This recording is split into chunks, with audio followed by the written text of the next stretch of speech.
A very warm welcome to you, friends all over the world. How you feeling out there? More importantly, how are you feeling on the inside?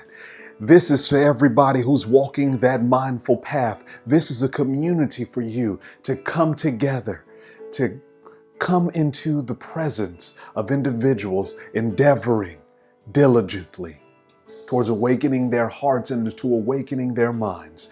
You know, we live in a world that can oftentimes seem like a confusing place, a cruel place, a cold and distant place, a place where there's a lot of danger lurking at every point. And that may cause you to feel like I need to close myself off from the world, that I need to retreat, that I need to move away from. And mindfulness is a teaching that says you must do the exact opposite. You have to plunge yourself back into this society, back into your community. You don't retreat. You don't go away. You plunge yourself back into it and say, I will be the element of change in my workplace.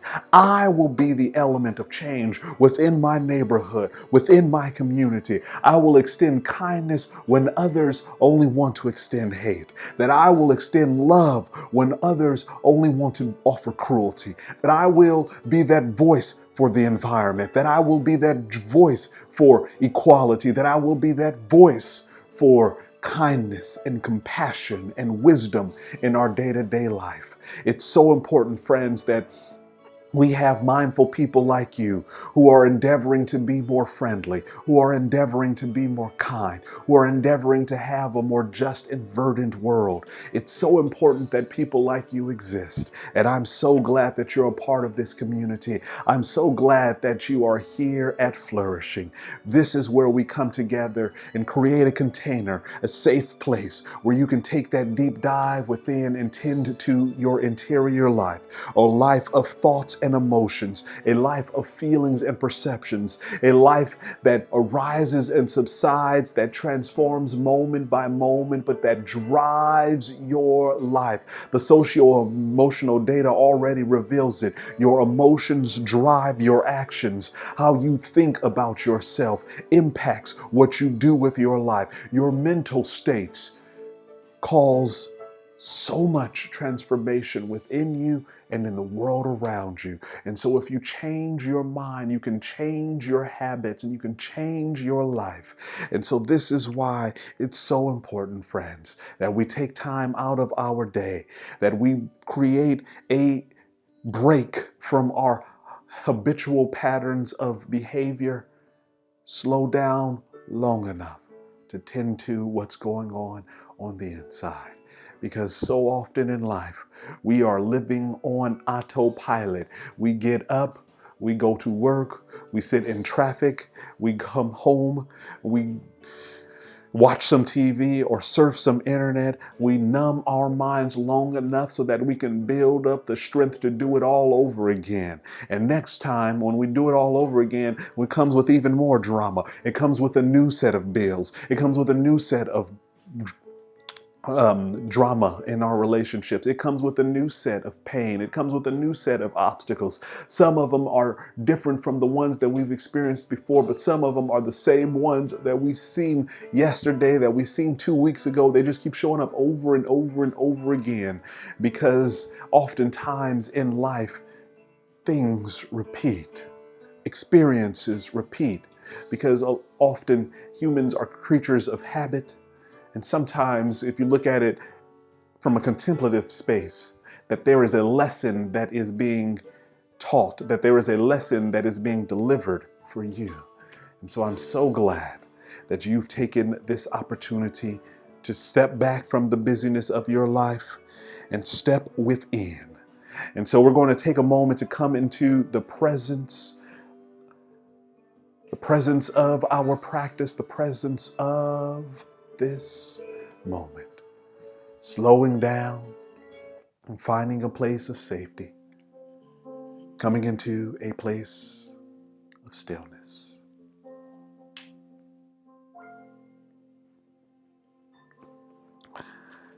I want you to know that I'm unafraid, friends. I am unafraid. In this moment, I am unafraid. I know obstacles are arising. I know challenges are there, but I am unafraid.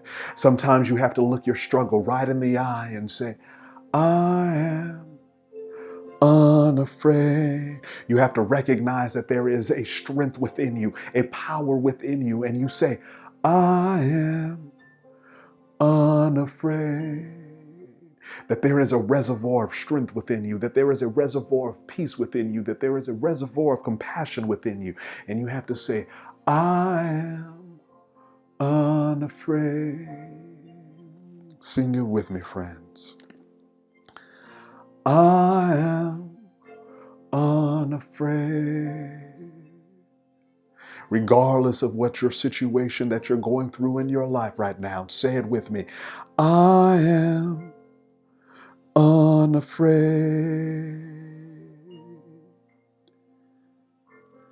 I am unafraid.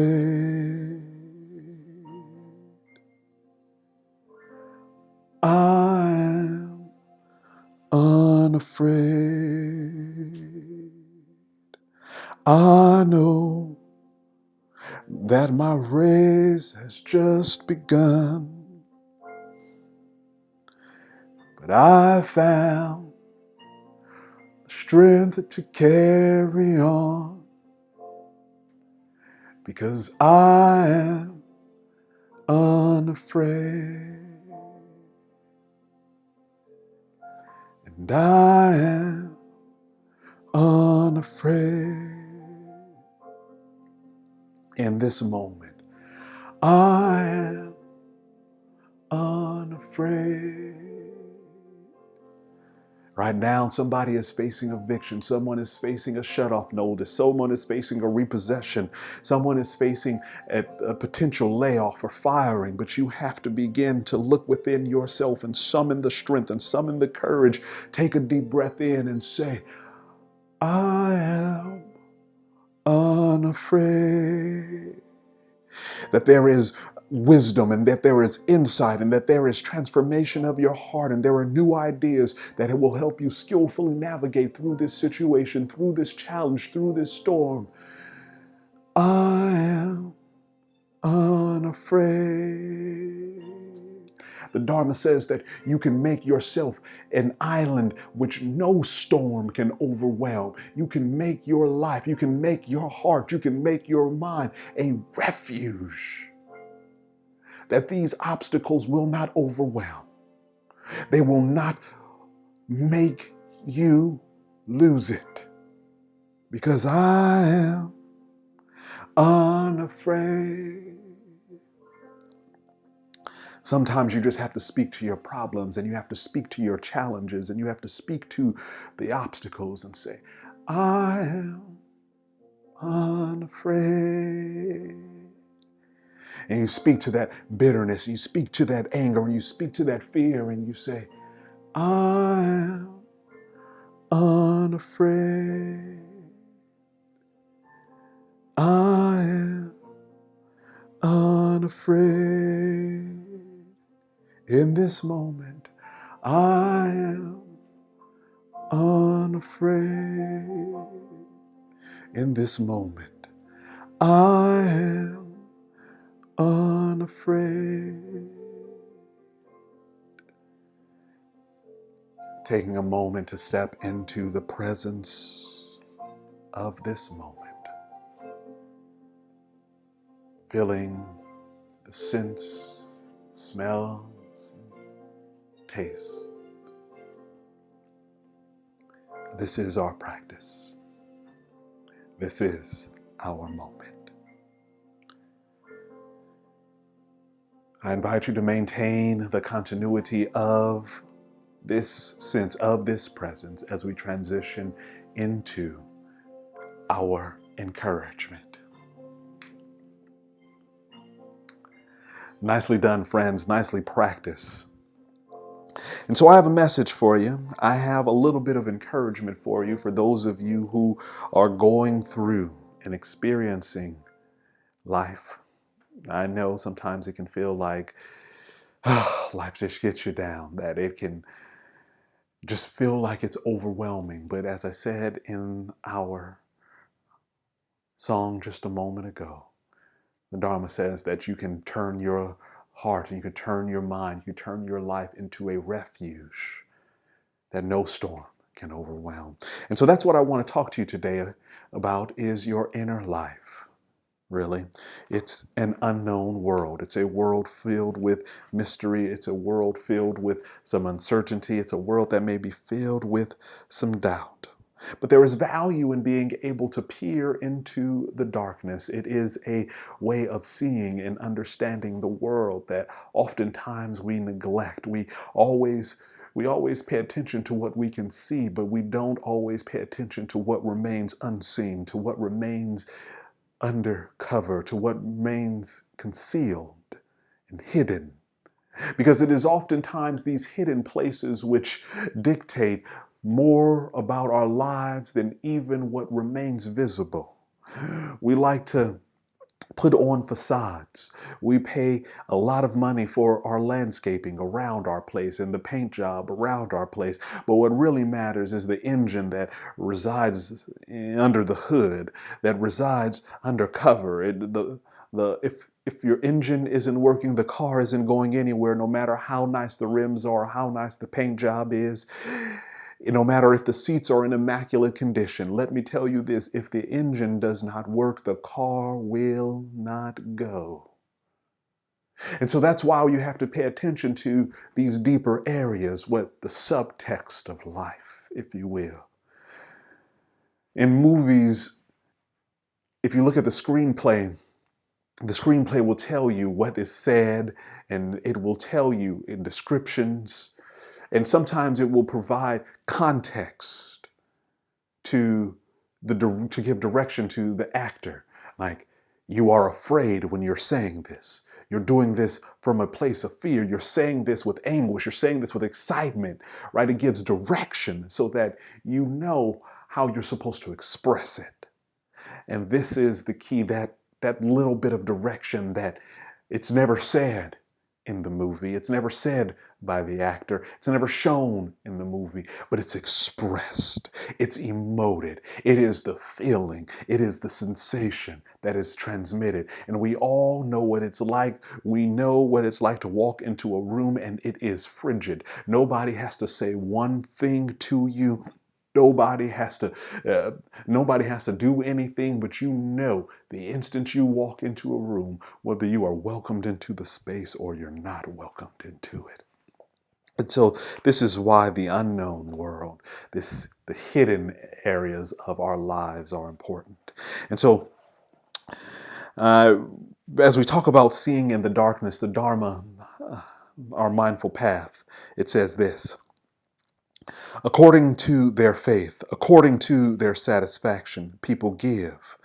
This being the case, if one is envious of the food and drink given to others, one does not attain samadhi. That's that enlightened nature, that awakened nature, by day or by night. Right? And it's important that they mention that it's by day in the light where everything's visible, or night when things can be concealed. And you have to have a level of sight during the day, but insight at night.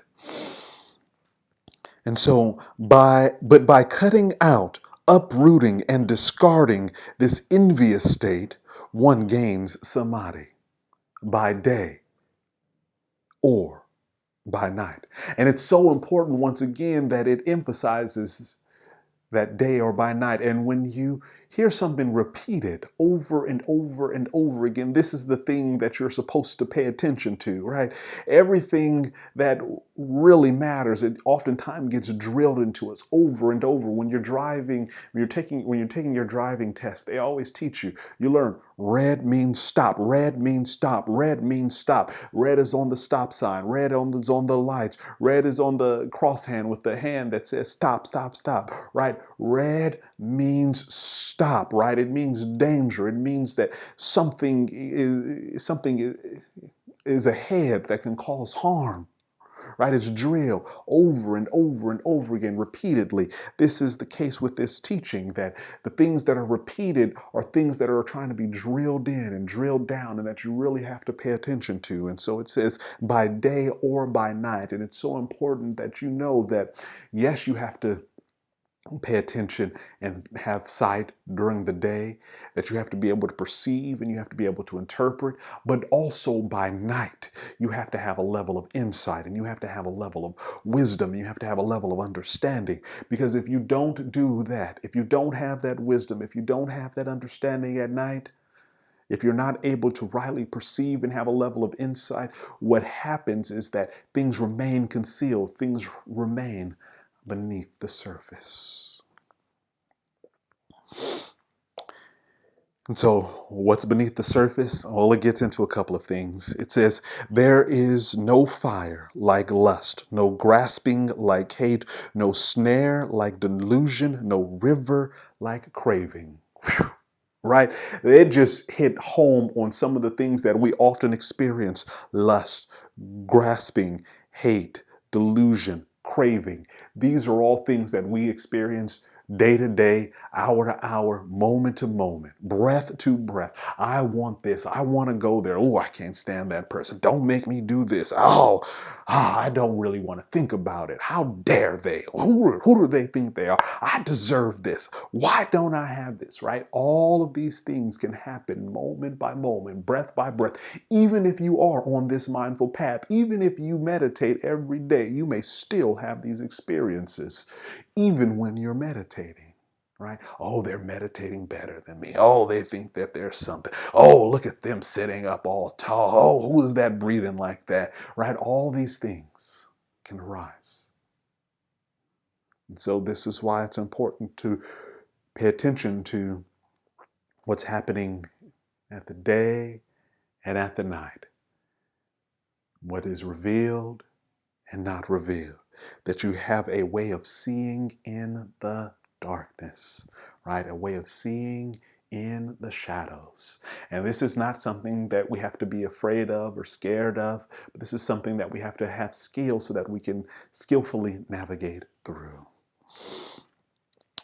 It continues, it says, it's easy to see the faults of others, but hard to see one's own, right? Isn't that the case? If it's about that coworker that you can't stand, you could tell me everything that they did wrong and everything you don't like about them and all the stuff that they have tried to hide and that they've tried to cover up. You can tell me all about that. But when it comes to say what you did wrong or where you have your shortcomings, silence.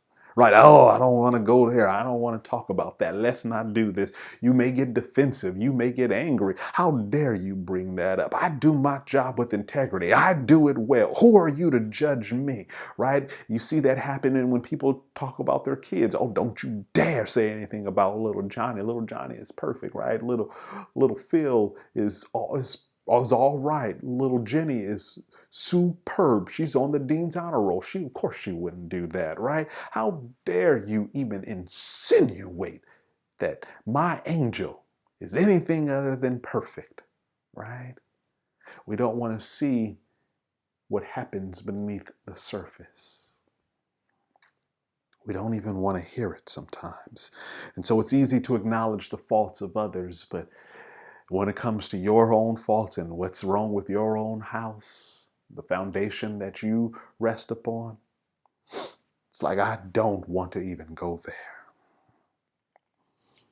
And so continues and says, one sifts out the faults of others like a chaff. right? It's like a homing device. It's like a beacon, right? Yes, if you have someone that you just don't like, you can go investigate and you can go sleuthing and you can go find everything that's wrong with them. I can't imagine. You want to sit down for this. You can't believe what they do. You can't believe what they're getting into, right? These are the kind of things that we do when it's about someone else, getting in their business. But our own business, we don't want to do it.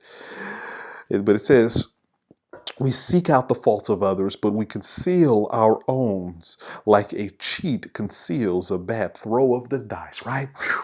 That's a good one because it's about deception, right? When it comes to our own faults, we're good. We're skillful at manipulating our way, of deceiving our way, of cover up those gaps. We don't look here. It's a sleight of hand. Don't pay attention to this. Pay attention to this. Oh, you don't want to see that. Oh, I have something better here. You put on your best show, but that doesn't mean your own shadows, your own difficult areas, your own hidden areas go away.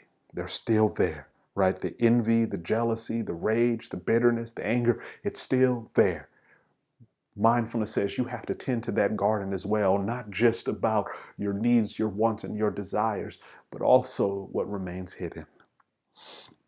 And so it says, if one focuses on others' faults and constantly takes offense to one's own toxins flourish, and one is far from their destruction, right? And so if you take pleasure, right, in seeing the faults of others, the Germans have a phrase, Schadenfreude, right? You take pleasure in the downfall of others, right? You find that satisfaction in just seeing, look at them. I always knew that they weren't going to make it. You just get this satisfaction, this kind of relief to see them suffering a little bit. If you take satisfaction in that, the teaching is saying that it is that which makes your own toxins flourish in your life, right? That's almost like poison. Just taking pleasure in people's pain, in people's misery, and in people's suffering. And so we must take time in our lives to begin to uproot, right? To remove, to discard those envious states, those judgmental states that we have about others. And if we are walking this mindful path, and this is something that we should be trying to do regularly, whether we're at the gym and someone's working out and they're working out, super hard and they're doing super intense and they're doing well and they've been on their weight loss journey and they've kept it up, send out a silent encouragement, a little with kindness, right? I do it all the time to myself and to others. So I'm on the treadmill working out. I had that cheeseburger and I know I shouldn't have had it. And I'm in there. May you be happy and free, right? I'm on that treadmill, just going up. And I see somebody and they're on the treadmill next to me and they're just running away and they're running uphill and they're just flying. And I just want to look at them and my heart gets a little envious and my heart gets a little heavy. And I just want to, in the back of my mind, I'm saying, I hope you fall down that hill. How are you going to run and go uphill at the same time? Can't you just do one or the other? Here you are trying to show off. It would serve you well if you just fell off that treadmill. Please, no, and I have to stop myself and say, they're on their journey. May you be happy. May you be healthy. May you be strong. May you not fall off this treadmill. No, I didn't do that last one. No, but it's so important. You can be at the grocery store. Someone steals your parking space, right? And you want to go in there, honk, and let them have it. And you want to get out your car and start saying all this stuff to them. No. May you be happy. Maybe you needed this parking space. May you get what you need at this supermarket. And so we have to find a level of kindness and we have to be skillful about how we engage and when we engage and where we engage. And sometimes this are the keys to dealing with some of these difficulties in our lives and in others' lives is time, place, and manner. When are you dealing with it? Where are you dealing with it? And how are you dealing with it? Right? This provides context to it. If you are at the job and you are having a breakdown every day, it's probably an inappropriate time to begin to tend to those issues, right? You have a job to do. If you are breaking down and you're breaking down in ways that aren't necessary, that may be harmful, right? You're engaging in self-harm, you're using substances that cloud your mind. You're using them in excess, right? You're drinking, you're smoking, right? You're doing it to excess. The manner in which you're seeking to offer clarification to the challenges that you face, that can be detrimental to you. That can be harmful to you. And that's when you have to take a step back. It's that manner, right? And sometimes if you are, you're at your house and you're just destroying things around, you're throwing stuff out, that's not the proper place, right? If you want to take some punches out, you go do it on a punching bag, You go channel it through through the gym, through some running, through some hiking, through some exercise. Right? You do it time, place, and manner. You have to really think about how you are tending to your life, when and where and how you're doing it. Right? This is how you proceed skillfully as mindful people. You're not just going to show up at work and just say, you know what? I am reflecting on my life and I really don't see myself doing this work right now, right? That won't get you very far, very long. And you can't really blame it on the mindfulness, because mindfulness says you have to have wisdom and compassion, right? It's not one or the other, it's an and, it's both, right? Wisdom and compassion. And so that's how we skillfully navigate through life, and this is how we skillfully move forward. And so my encouragement for you, friends, is that you find that there is value in seeing in the darkness and seeing what's underneath, and developing a level of insight where it's not about what is physically seen, but this felt sense, this knowing, right? Standing in the stillness and perceiving rightly, using wisdom and using compassion to skillfully find your path forward, of not just seeing the faults within others, but being able to turn your lens of insight towards yourself, that there is value in looking at your inner life, that there is value in seeing who you are in your multifacetedness, in your complexity. It's such a beautiful, beautiful thing. And so, friends, it's time to come into a place of meditation, a place of stillness, and a place of peace. This is perhaps one of my favorite times, because I so enjoy meditating with you and holding this space with you, because it's so easy to forget, right? It's so easy to forget to be mindful. So easy to forget to take care of oneself, to be kind towards oneself, to be friendly towards oneself, and forget to do it towards others as well. And so I'm going to take a moment to unfurl my meditation cloth. If you have a meditation cloth, I invite you to roll yours out as well. It's nothing special about the cloth, but it becomes a form. It gives us a place to practice. It becomes a sacred space where we hold space. In here, I have some challenges that I am facing, some details about my journey, some hopes that I have for my life, some goals that I'm working towards, and I am going to place it right here up on my altar, my meditation cloth, my altar of peace, my altar of kindness, my altar of love. If you have an altar, or if you don't, you can place it up on there. You can set your intention to right here if you don't have a place as well.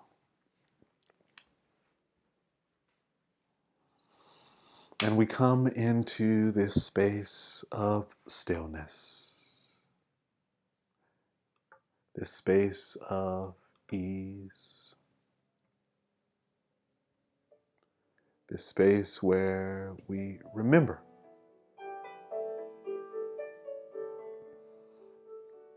We remember our lives.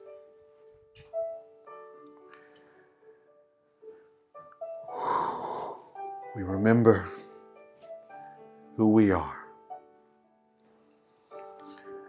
And we do that by taking our seats. A seat of the heart, a seat of the mind, a seat of wisdom, a seat of compassion, a seat in between the inhale and the exhale. We slow down long enough to pay attention to areas of our lives that perhaps we overlook, that we don't give enough credence to. This is your moment to step into the presence, to embody this moment.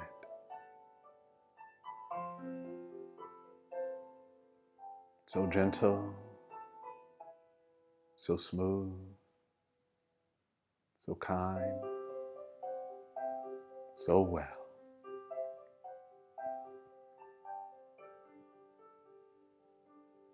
Oh, it's beautiful, friends. It's beautiful to be able to sit here in this moment and tend to all that's there on the inside.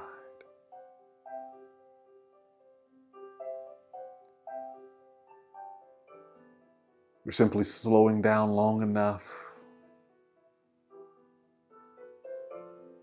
to be with what's there, everything that arises.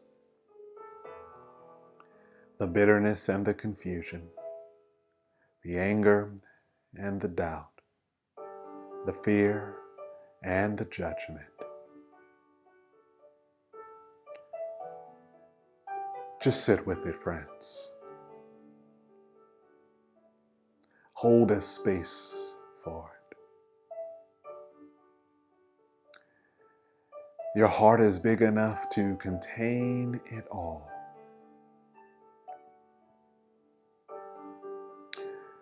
Allow compassion to fill in the broken areas of your heart. Allow wisdom to take root in the crevices of your mind.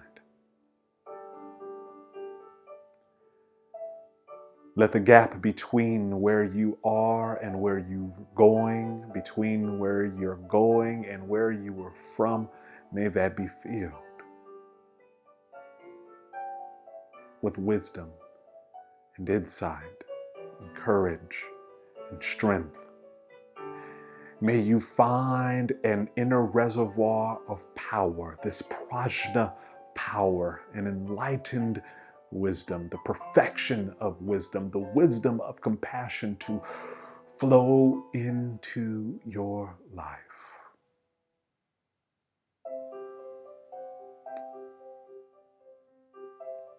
This is our practice. This is why we're on this mindful journey. To be more authentic and real and free. The Dharma says that you can step out onto the shores of liberation. Right? That you will exert your mind, you will exert effort in making your life unfold beautifully. I invite you to take your seat right now, friends. To let your guard down, and to allow the barriers that you've erected around your heart to subside, even if it's just for a moment. You have my word. You have my vow. I will protect this space. There is a safety here. There is a protection here that enables you to tend to your inner life.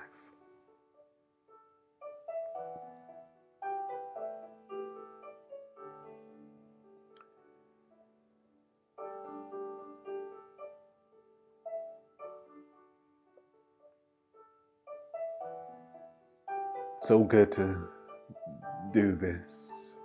So good to release what we can, to let go of what we can, but also to develop the strength to meet what is there and what will not leave.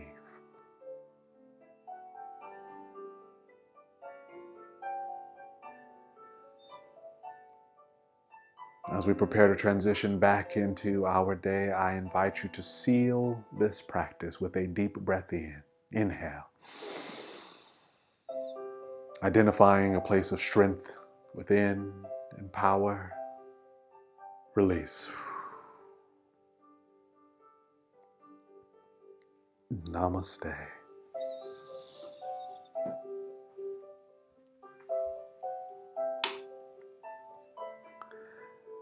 Nicely practiced, friends. It was beautiful to sit with you. It was wonderful to hold space with you. Listen, if you are on your mindful journey, remember three things.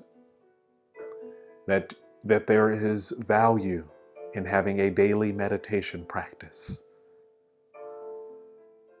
Every day you have to take inventory of your life. Find a way to cultivate composure through it.